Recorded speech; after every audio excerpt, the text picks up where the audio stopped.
दरअसल कुंभ में कैसे कोरोना पीड़ित सामने आ रहे हैं, कोरोना के शिकार हो रहे हैं, ये हम आपको दिखाने जा रहे हैं। दरअसल कई जो साधु संत थे वो कोरोना संक्रमित हो गए, उसमें से एक महामंडलेश्वर की खुद मौत हो गई। महामंडलेश्वर की मौत के बाद हाहाकार मचा। अखाड़ा परिषद के अध्यक्ष को कोरोना हो गया। न सिर्फ अखाड़ा परिषद के अध्यक्ष बल्कि इसके अलावा आपको बताएं कि निरंजनी अखाड़ा के 17 साधुओं को कोरोना हो गया। और इसके अलावा जल्दी से अगर मैं इसको चलाऊं, और 50 से ज्यादा साधु कोरोना संक्रमित हो गए। 200 की कोरोना रिपोर्ट अभी आनी है।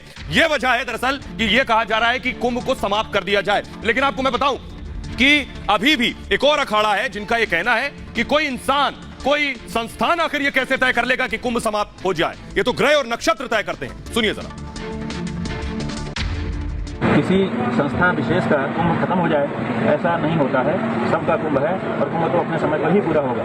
हाँ, कोई व्यक्ति स्वयं उठ करके चला जा सकता है। तो अगर कोई संस्था चली जा रही है तो वो उसका अपना व्यक्तिगत प्रश्न है। लेकिन कुंभ पूरा हो गया, मेरा कुंभ पूरा हो गया, तुम्हारा चालू है, ये बात सही नहीं। और यही सवाल नवल किशोर जी से लेते हैं। नवल किशोर जी, एक सवाल जो जरा दर्शकों को बताइए इसका जवाब। एक संत कह रहे हैं कि दरअसल ग्रह नक्षत्र से तय होता है कि कुंभ कब खत्म होगा। कोई इंसान, कोई संस्थान कैसे तय कर लेगी कुंभ समाप्ति? हाँ, बिल्कुल उन्होंने ठीक किया है, क्योंकि हमारा जो कुंभ है ये किसी व्यक्ति के द्वारा आयुक्त नहीं है, तो किसी व्यक्ति के लिए भी आयुक्त नहीं है। ये हमारी सनातन प्राचीन परंपरा है। 12 साल के बाद पतित पावनी भगवती माँ गंगा के पावन पथ पर कुंभ लगा है।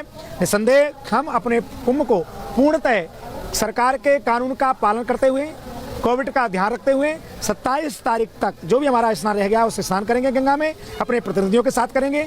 श्रद्धालुओं से भी आग्रह करेंगे जो बच्चे हैं या जो किसी प्रकार से शारीरिक रूप से रोगग्रस्त हैं वो ना आए। बाकी सबका स्वागत है, अपना जांच करा करके आइए, गंगा स्नान करिए, गंगा में स्नान करके पुण्य का भागी बने, कुंभ का स्नान करें, ऐसा मैं आप सबसे आग्रह करता हूँ।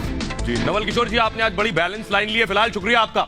आइए दर्शकों को बताते हैं, आपने सुना नवल किशोर जी को, कुंभ अभी फिलहाल समाप्त होने वाला नहीं है, इस तरह की कम से कम स्थिति है। लेकिन अजमेर शरीफ दरगाह फिलहाल बंद कर दिया गया है। जी तस्वीर हम आपको दिखा रहे हैं, अजमेर की तस्वीरें हम आपको दिखा रहे हैं। अजमेर शरीफ दरगाह बंद कर दिया गया है। लगातार राजस्थान में कोरोना तेजी से आगे बढ़ रहा है। न सिर्फ दरगाह बल्कि कई और बड़े धार्मिक स्थल हैं जो फिलहाल सिर्फ पुजारियों के लिए खोले गए हैं, आम लोगों के लिए, जायरीनों के लिए, भक्तों के लिए बंद कर दिए गए। देखिए रिपोर्ट।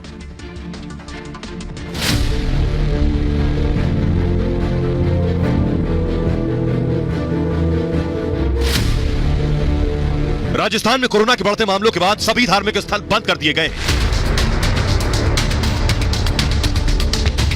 अजमेर का विश्व प्रसिद्ध दरगाह 30 अप्रैल तक बंद रहेगा। जायरीनों का प्रवेश पूरी तरह बंद है।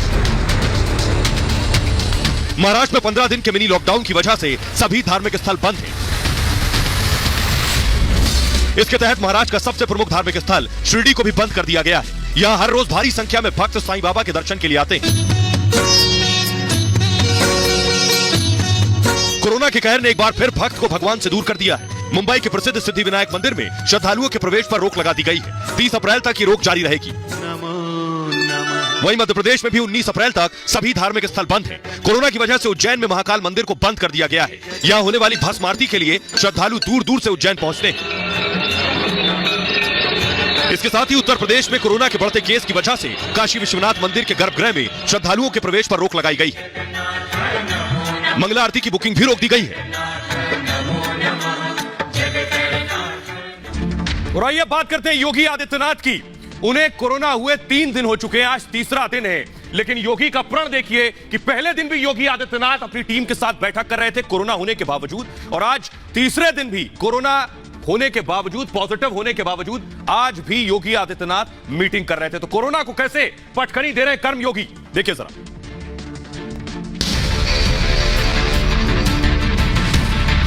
कोरोना इन्फेक्शन फिर भी एक्शन।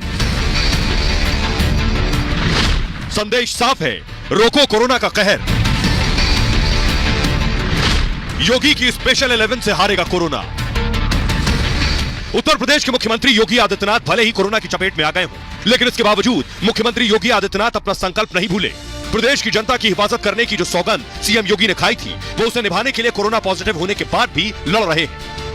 लगातार दूसरे दिन सीएम योगी ने कोरोना से निपटने के लिए बनाई गई टीम 11 की समीक्षा बैठक की। टीम 11 के साथ तमाम जिलों के डीएम, कमिश्नर और सीएमओ बैठक में मौजूद रहे। इस वर्चुअल बैठक में सीएम योगी ने आदेश दिया कि लखनऊ में 1000 बेड का कोविड अस्पताल जल्द से जल्द बनाया जाए। सभी अस्पतालों को ओपीडी सेवाओं को स्थगित करने के निर्देश दिए गए।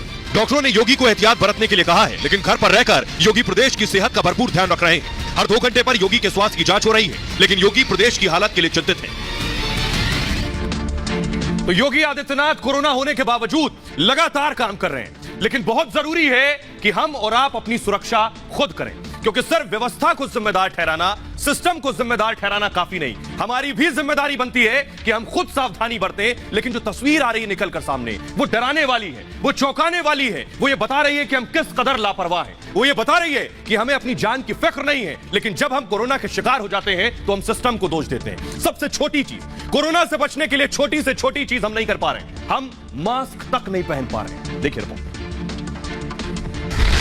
सभी लोग मास्क लगाने का विशेष ध्यान दें। मास्क नहीं लगाया हुआ है, नहीं लगाओगे, लोगों को भी मारोगे, अपने साथ साथ लोगों को भी मारोगे, तमीज नहीं है। देखिए सुनिए साहब, जान है तभी जहान है, और मौजूदा हालात में मास्क की सबसे पहली रोकथाम है।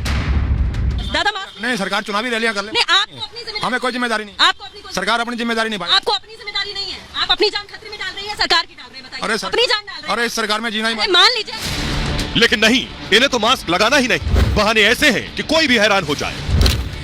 आप खुद सुनिए।